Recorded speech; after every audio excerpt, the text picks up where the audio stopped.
నా పేరు హనుమాన్ అశ్విని. నేను డాక్టర్ బిఆర్ అంబేద్కర్ గురుకులం భూగోళ స్కూల్లో 8వ తరగతి చదువుతున్నాను. నేను ఈరోజు ముదావత్ మురళీనాయక్ గారి గురించి చెప్పదలుచుకున్నాను.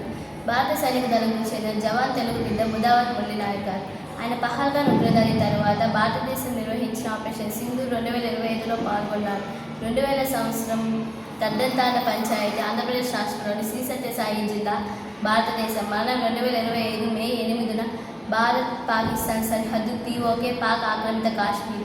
సేవలు భారత సైనిక దళం. సేవాకాలం 2022 నుండి 2025. యుద్ధాలు ఆపరేషన్ సింధూర్ 2025 భారత్ పాక్ దాడులు.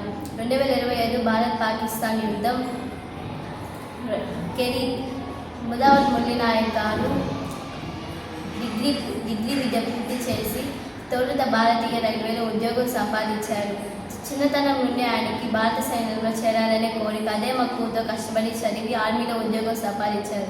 దేశం కోసం సేవ చేయాలని లక్ష్యంగా పెట్టుకున్నారు. మూలాలు: అమరవీరుడికి అడుగడుగున నీరాజయం, దేశ రక్షణతో తెలుగు జవాన్ వీరమరణం, పాకిస్తాన్తో పోరులో అమరుడైన మురళీనాయక్ గారు. ధన్యవాదాలు.